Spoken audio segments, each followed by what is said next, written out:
c'est à Ouégoua le 10 octobre 2016, à 14h, nous avons adressé une lettre à monsieur le commissaire de la République de Nouvelle-Calédonie. L'objet de la demande, c'était une demande d'intervention en vue de procéder à une médiation dans le conflit qui nous oppose à l'exécutif de la mairie de Ouégoua.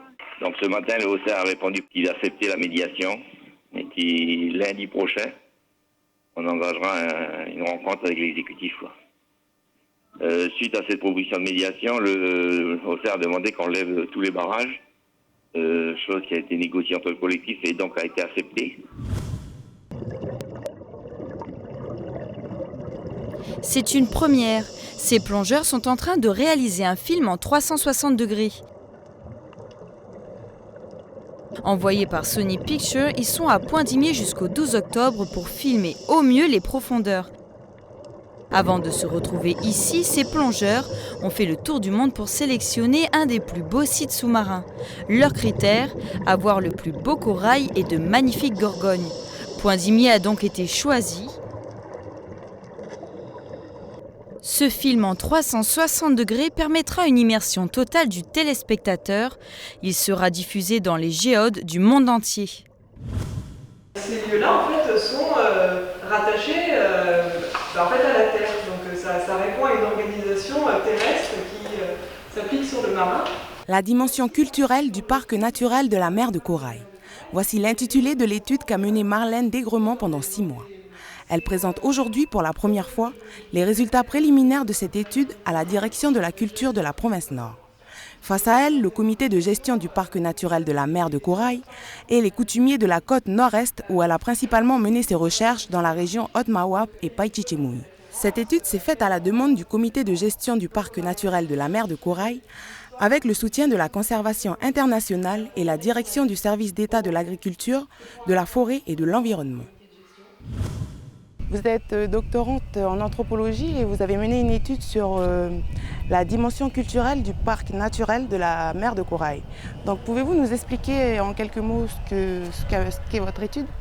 Alors en fait, le parc naturel de la mer de Corail, ça couvre un périmètre de 1,3 million de kilomètres carrés.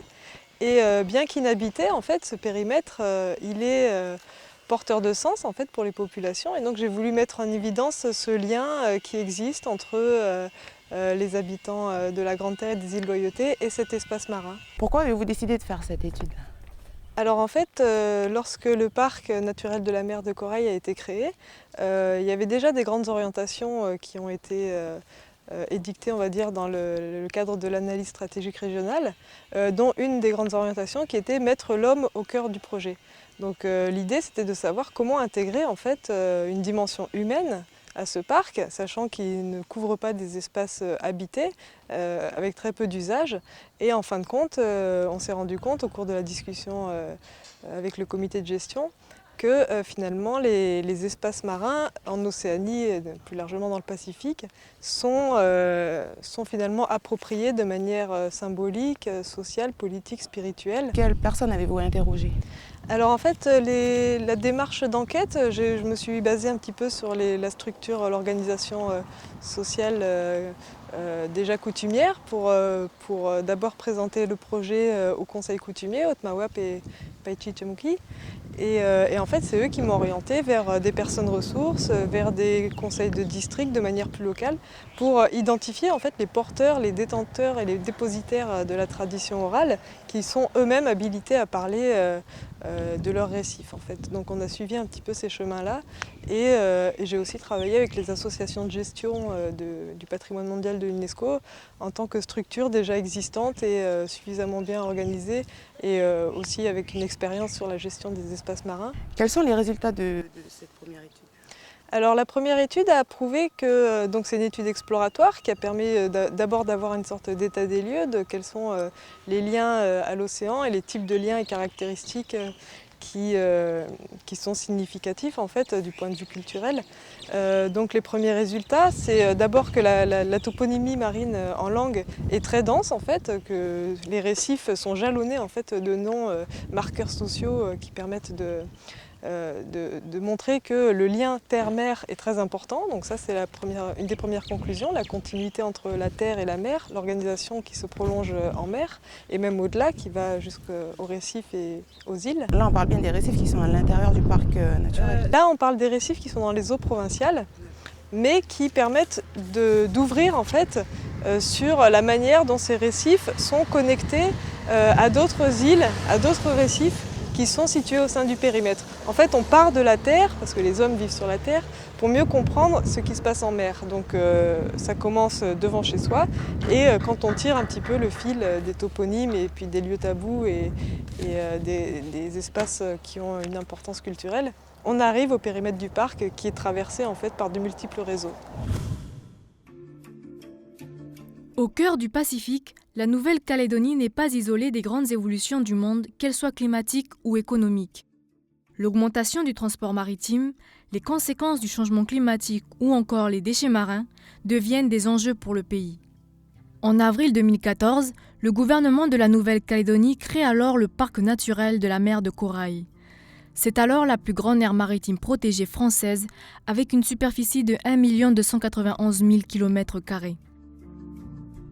Depuis la mise en place de ce parc, les différents acteurs marins et les scientifiques travaillent ensemble sur un plan de gestion de la ressource pour protéger et valoriser cet écosystème exceptionnel. Cette tâche est d'autant plus importante que le lagon calédonien abrite plus d'un tiers des récifs isolés du monde.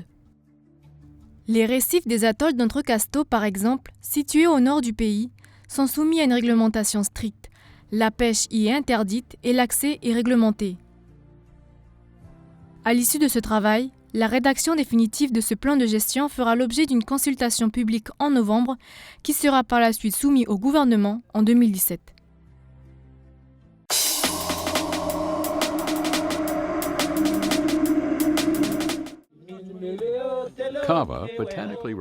Malgré la destruction de nombreux plants lors du passage du cyclone Pam en mars 2015, le marché du kava se porte très bien au Vanuatu.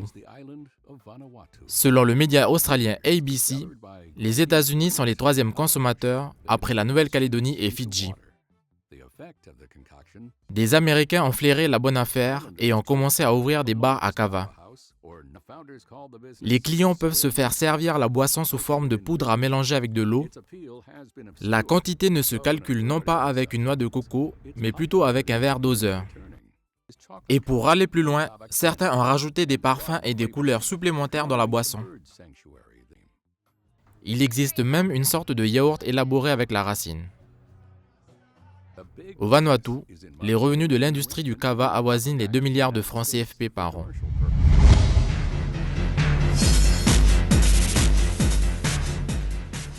Par contre, voici un business qui aura du plomb dans l'aileron. En Asie, les soupes d'aileron sont très populaires. Le commerce est très rentable et incite à une pêche massive sans se soucier de la gestion des ressources. Mais bientôt, ces pratiques seront réglementées. En Afrique du Sud, la Conférence mondiale sur la protection de la vie sauvage a décidé d'inscrire 13 nouvelles espèces de requins à son index 2.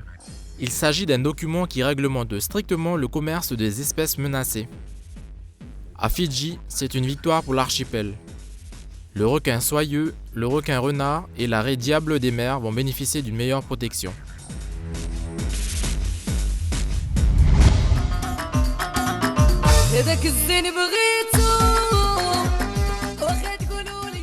Autre geste, mais financier. Le roi du Maroc, Mohamed VI, a annoncé sa volonté de prendre en charge le voyage des responsables des pays insulaires du Pacifique participant à la COP22.